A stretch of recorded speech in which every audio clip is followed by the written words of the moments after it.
Bajo el manto infinito de las estrellas, las sombras de los colosos de piedra se proyectan sobre la tierra como dedos silenciosos que señalan un pasado que hemos olvidado casi por completo. Al observar estos monumentos masivos, nos asalta una pregunta que la ciencia moderna aún no ha podido responder de forma definitiva. ¿Cómo es posible que civilizaciones que supuestamente no conocían el acero, la electricidad ni los motores de combustión, lograran proezas arquitectónicas que hoy, incluso con nuestras grúas más potentes y tecnología de punta, nos parecen casi inalcanzables? A menudo, al estudiar las ruinas del mundo antiguo, nuestra mente tiende a simplificar la historia. Imaginamos miles de hombres empujando bloques sobre rodillos de madera bajo el sol inclemente. Sin embargo, cuando nos acercamos y observamos la escala real de estas obras, esa explicación simplista se desmorona por su propio peso. No estamos hablando solo de edificios antiguos o templos en ruinas. Estamos ante auténticas anomalías tecnológicas que desafían las leyes de la física y la logística, tal como las entendemos en pleno siglo XXI. En este viaje por el conocimiento perdido, exploraremos 7 estructuras seleccionadas no solo por su belleza o su antigüedad, sino porque su existencia misma resulta científicamente inexplicable bajo el paradigma actual de la arqueología oficial. Estas construcciones sugieren que la humanidad pudo haber alcanzado una cúspide de conocimiento técnico que luego se perdió en los pliegues del tiempo, dejando tras de sí solo el eco de una sabiduría que hoy intentamos descifrar como si fuéramos niños jugando con piezas de un rompecabezas que no comprendemos. Nuestra primera parada nos lleva al Líbano, a las ruinas de la ciudad de Baalbek. Allí se encuentra el templo de Júpiter, una maravilla de la arquitectura romana. Pero el verdadero misterio no es lo que los romanos construyeron, sino los cimientos sobre los que se apoya su obra. En la base de esta estructura encontramos el famoso trilitón, un conjunto de 3 bloques de piedra caliza que son, sencillamente, aterradores por su magnitud. Cada uno de estos bloques pesa aproximadamente 800 toneladas. Para que podamos dimensionar esta cifra, imaginemos que cada piedra pesa lo mismo que 2 aviones comerciales de gran tamaño totalmente cargados. El desafío físico que representan estas masas supera la capacidad de carga de la inmensa mayoría de las grúas industriales modernas. ¿Cómo fueron transportadas estas piedras desde la cantera hasta su posición final y elevadas a varios metros de altura con una precisión milimétrica? Si esto no fuera suficiente para dejarnos sin aliento, a unos 800 metros de distancia, en la cantera original, yace un gigante que nunca llegó a su destino. Se trata de la conocida como Piedra de la Mujer Embarazada. Este bloque monolítico pesa aproximadamente 1.200 toneladas. Fue tallado con una perfección asombrosa y permanece allí, anclado al suelo, como un testimonio mudo de un proyecto que fue interrumpido por razones que desconocemos. Mover un objeto de 1.200 toneladas hoy en día requeriría una planificación logística de meses, maquinaria pesada especializada y una superficie perfectamente nivelada para evitar que el peso hundiera el transporte en la tierra. Las civilizaciones de la antigüedad, según los libros de historia, solo contaban con cuerdas de fibra vegetal, palancas de madera y fuerza humana. La física simple nos dice que algo no encaja en este relato oficial. Desde las montañas del Líbano, cruzamos el océano hacia las tierras altas del Perú, donde el enigma adquiere una forma diferente pero igualmente desconcertante. En la fortaleza de Sacsayhuamán, ubicada sobre la ciudad de Cusco, nos encontramos con muros que parecen haber sido diseñados por gigantes o por una tecnología que permitía moldear la piedra como si fuera arcilla. Aquí, la técnica de construcción se conoce como pircado, pero llevada a un nivel de perfección que raya en lo imposible. Los bloques, algunos de los cuales alcanzan las 120 toneladas, no son cuadrados ni uniformes. Son polígonos irregulares con múltiples ángulos que encajan entre sí de forma tan precisa que ni siquiera una hoja de papel o una cuchilla de afeitar pueden introducirse en las juntas. Lo más sorprendente es que no se utilizó ningún tipo de mortero o cemento. Las piedras se mantienen unidas únicamente por su diseño y su peso, formando una estructura tan sólida que ha resistido siglos de actividad sísmica, que ha derribado edificios coloniales mucho más recientes. El mito popular sugiere que los incas conocían el secreto para ablandar la piedra utilizando extractos de plantas, mientras que algunos investigadores modernos plantean teorías sobre la vitrificación. Al observar de cerca ciertas superficies de Sacsayhuamán, se percibe un brillo vítreo, como si la roca hubiera sido sometida a un calor solar extremadamente concentrado para moldearla y sellar las uniones. Esta hipótesis nos obligaría a aceptar que estas culturas antiguas poseían conocimientos avanzados sobre la manipulación térmica de los materiales, algo que oficialmente no descubrimos hasta milenios después. Estas estructuras nos obligan a realizar una profunda reflexión sobre el espectador que somos hoy en día. Vivimos en una era de gratificación instantánea y obsolescencia programada, donde nuestras construcciones apenas están diseñadas para durar unas pocas décadas. Al enfrentarnos a estas moles de granito y caliza que han desafiado al tiempo, sentimos una extraña mezcla de humildad y fascinación. Existe una evidente desconexión entre nuestra supuesta superioridad tecnológica y la herencia de estos constructores anónimos. Es como si estuviéramos observando las huellas de una humanidad que entendía la materia, la gravedad y la geometría de una manera que nosotros, a pesar de nuestras computadoras y satélites, hemos olvidado por completo. Antes de continuar, suscríbete al canal y cuéntanos en los comentarios desde dónde nos estás viendo. La pérdida de este conocimiento tecnológico ancestral es uno de los mayores vacíos en la narrativa del progreso humano. A menudo nos preguntamos si estas civilizaciones tenían una relación diferente con el entorno natural, una que les permitía utilizar principios físicos que nosotros ignoramos o que simplemente hemos descartado como imposibles.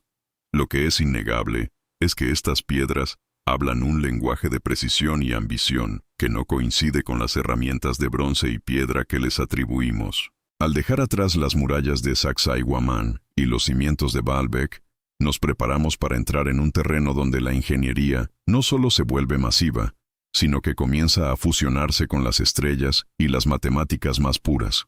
El viaje apenas comienza, y lo que encontraremos a continuación en las arenas de Egipto y las colinas de Turquía nos obligará a cuestionar todo lo que creíamos saber sobre el origen de nuestra propia civilización. Al dejar atrás las murallas de Sacsayhuamán y los cimientos de Baalbek, entramos en un terreno donde la ingeniería ya no solo se vuelve masiva, sino que comienza a fusionarse con las estrellas y las matemáticas más puras.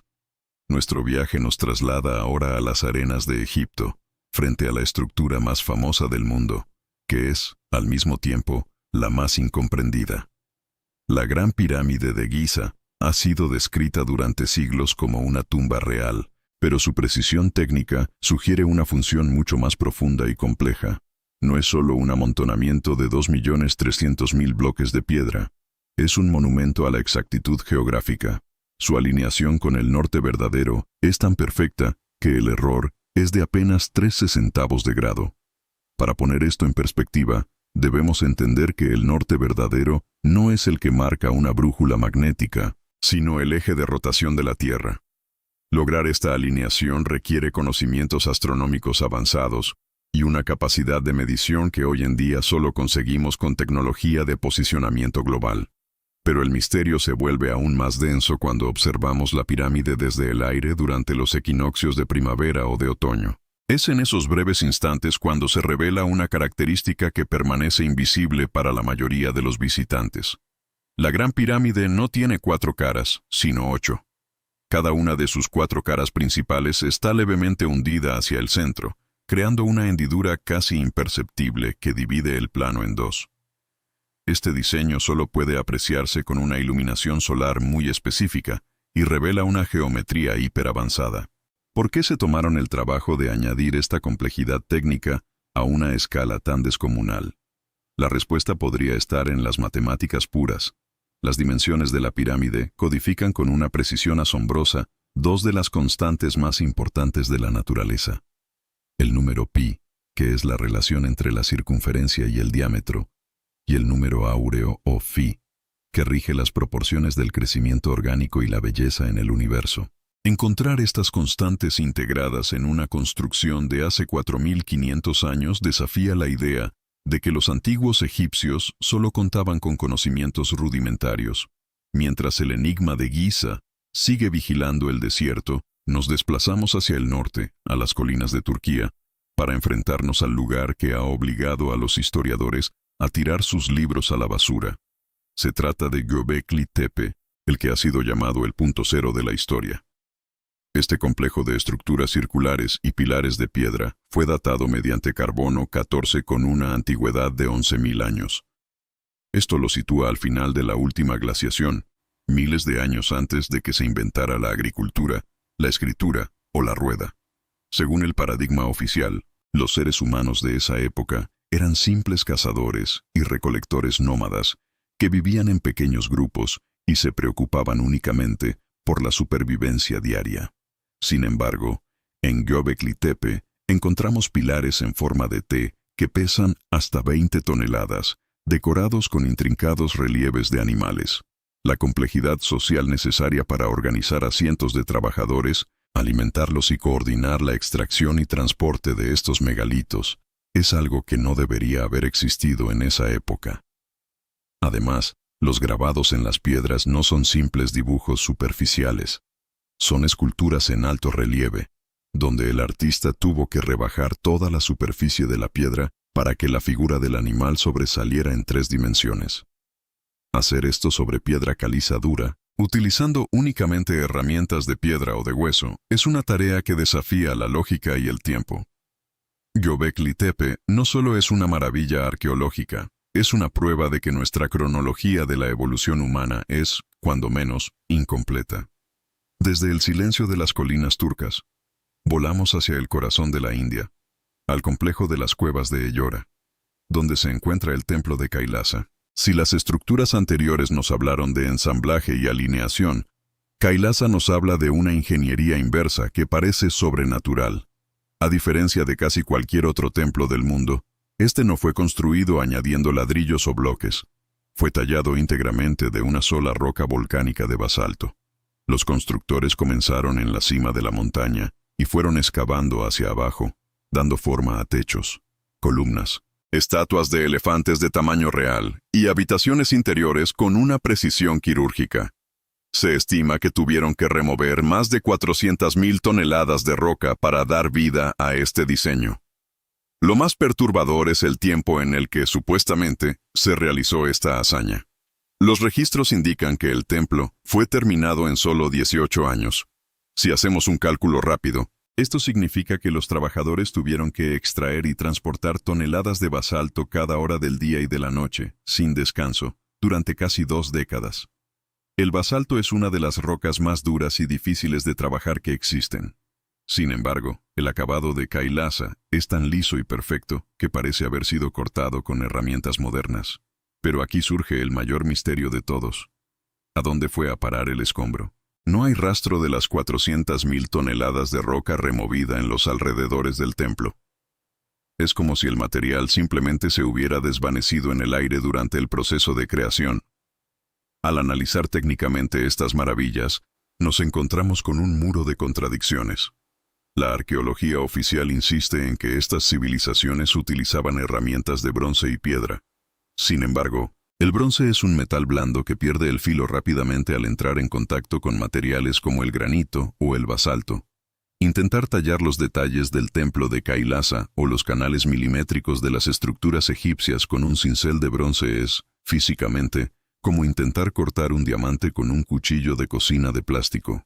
La dureza de las rocas utilizadas en estas construcciones requiere, bajo cualquier análisis de ingeniería moderna, herramientas que sean al menos tan duras como la superficie que intentan penetrar. Esto nos lleva a una pregunta inevitable. ¿Poseían estas culturas herramientas que hoy no conocemos? ¿O quizás utilizaban principios de vibración o sonido para ablandar la materia? Esta comparativa nos obliga a mirar con otros ojos el pasado. No estamos ante pueblos primitivos que tuvieron mucha suerte o que disponían de mano de obra infinita. Estamos ante maestros de la materia que entendían las leyes de la física de una forma que nosotros apenas estamos empezando a vislumbrar. La escala, la precisión y la integración de conceptos matemáticos avanzados en la piedra sugieren que el conocimiento no es una línea recta que siempre asciende, sino un ciclo de grandes descubrimientos y trágicos olvidos. Mientras contemplamos la perfección de la Gran Pirámide o la imposibilidad física de Kailasa, nos preparamos para adentrarnos en la etapa final de nuestro viaje, donde el sonido y la vibración se convierten en las herramientas de construcción de un pasado que se niega a ser olvidado. El misterio sigue profundizándose, y lo que descubriremos a continuación nos llevará a los límites de la percepción humana. Tras haber explorado las dimensiones matemáticas de Egipto y la colosal labor de talla en la India, nuestro viaje nos sumerge ahora en un abismo de sonido y misterio subterráneo. En la pequeña isla mediterránea de Malta se encuentra una de las estructuras más inquietantes y fascinantes de la prehistoria, el hipogeo de Hal-Saflieni. Este complejo laberinto de cámaras y pasadizos fue excavado directamente en la roca caliza hace más de 5.000 años, extendiéndose en 3 niveles que se hunden profundamente en la tierra. Aunque fue utilizado como un lugar de enterramiento para miles de personas, su verdadera naturaleza parece ir mucho más allá de lo funerario. El corazón de este enigma se encuentra en la llamada Cámara del Oráculo, una estancia que oculta una de las hazañas de ingeniería acústica más asombrosas del mundo antiguo. Cuando un hombre con voz profunda habla dentro de esta cámara, el sonido no solo se escucha, sino que se siente. Las paredes del hipogeo fueron talladas con una curvatura específica para actuar como reflectores de sonido, creando una resonancia que envuelve todo el espacio. Investigadores modernos han descubierto que esta cámara está diseñada para resonar a una frecuencia exacta de 110 hercios. Lo que resulta verdaderamente perturbador es el efecto que esta frecuencia tiene sobre el cuerpo humano. Estudios de neurociencia han demostrado que la exposición prolongada a los 110 hercios altera la actividad de la corteza prefrontal del cerebro, induciendo un estado de trance, aumentando la creatividad y, en algunos casos, provocando alucinaciones auditivas. ¿Sabían los constructores neolíticos cómo manipular la psique mediante la vibración? Es difícil creer que esta resonancia exacta sea una simple coincidencia. Parece que estas civilizaciones antiguas entendían la relación entre el sonido, la materia y la conciencia humana de una forma que la ciencia contemporánea apenas comienza a explorar, utilizando la arquitectura no solo para albergar cuerpos, sino para transformar mentes. Al dejar atrás los ecos de Malta, cruzamos el océano hacia las alturas gélidas del altiplano boliviano, a casi 4.000 metros sobre el nivel del mar. Allí nos encontramos con las ruinas de Pumapunku, un lugar que parece haber sido el escenario de un cataclismo tecnológico. Lo que queda en este sitio no son edificios terminados, sino un campo de escombros compuesto por bloques de andesita y diorita esparcidos como si un gigante los hubiera derribado. Sin embargo, al observar de cerca estas piedras, el asombro se convierte en incredulidad. Los cortes realizados en la roca son de una precisión que hoy solo asociamos con la tecnología láser o las sierras de diamante industriales. Encontramos ranuras de pocos milímetros de profundidad con ángulos rectos perfectos, superficies tan lisas que parecen haber sido pulidas mecánicamente y agujeros de perforación que mantienen un diámetro constante a lo largo de toda su extensión. Uno de los elementos más extraños de Pumapunku son los bloques en forma de H. Estas piezas monumentales presentan una serie de muescas y cortes que sugieren un sistema de construcción modular, similar a un rompecabezas gigante o a las piezas prefabricadas de una estructura industrial moderna. Lo más desconcertante es que la andesita es una de las piedras más duras del planeta, superada solo por el diamante y unas pocas gemas preciosas. Intentar replicar estos cortes con herramientas de cobre o piedra, como sugiere la historia oficial, es técnicamente imposible. Además, las piedras de Pumapunku presentan anomalías magnéticas inexplicables. Al acercar una brújula a ciertos bloques, la aguja pierde el norte y comienza a girar erráticamente, lo que indica que el proceso de formación o de corte de estas rocas alteró sus propiedades minerales internas de una manera que aún no comprendemos del todo. Esta acumulación de evidencias nos lleva a una síntesis científica necesaria pero incómoda. A menudo, existe un abismo profundo entre lo que los arqueólogos teorizan y lo que los ingenieros observan. Mientras que la arqueología oficial intenta encajar estas estructuras dentro de un progreso lineal y primitivo de la humanidad, la ingeniería y la física Nos dicen que la evidencia material no coincide con las herramientas que supuestamente tenían a su disposición. Estamos ante un conflicto de paradigmas. Aceptar que civilizaciones de hace miles de años poseían una tecnología capaz de mover bloques de 800 toneladas, de tallar montañas enteras con precisión quirúrgica o de diseñar cámaras de resonancia cerebral, significaría admitir que nuestra comprensión de la historia es fundamentalmente errónea. Al reflexionar sobre el legado de estas 7 estructuras, desde las murallas de Sacsayhuamán hasta los cortes láser de Pumapunku, surge una conclusión inevitable sobre nuestro propio ego como sociedad moderna. Vivimos inmersos en lo que podríamos llamar el ego del presente, la creencia ciega de que somos la cima de la inteligencia humana y que cualquier cultura anterior era, por definición, menos avanzada. Sin embargo, estas piedras silenciosas nos cuentan una historia diferente. Nos hablan de una humanidad que quizás alcanzó cimas de conocimiento que nosotros perdimos y que ahora estamos tratando laboriosamente de redescubrir. Estas estructuras no son solo monumentos al pasado, son desafíos directos a nuestra capacidad de asombro y a nuestra humildad intelectual. La pregunta que queda en el aire no es si estas civilizaciones tenían tecnología, sino qué tipo de conocimiento poseían que les permitía trabajar en armonía con las leyes de la naturaleza, en lugar de intentar dominarlas mediante la fuerza bruta. Quizás el mayor de los testimonios sea precisamente el silencio de las piedras. Ellas no necesitan escribir su historia en papel porque su mera existencia es un grito que atraviesa los milenios. Al final de este viaje, nos queda la invitación al debate y a la curiosidad. ¿Cuál de estas estructuras crees que requiere una reescritura total de nuestros libros de historia? Tal vez, al mirar estas ruinas, no estamos viendo los restos de un mundo primitivo, sino el espejo de un futuro que aún no hemos alcanzado. La historia de la humanidad podría no ser una línea recta, sino un ciclo eterno de olvido y recuerdo, donde las piedras esperan pacientemente a que seamos lo suficientemente sabios para volver a leer sus secretos. Mientras las estrellas sigan girando sobre las pirámides y los vientos sigan soplando sobre el altiplano boliviano, los enigmas de la precisión imposible seguirán recordándonos que el pasado es mucho más vasto y misterioso de lo que jamás nos atrevimos a imaginar.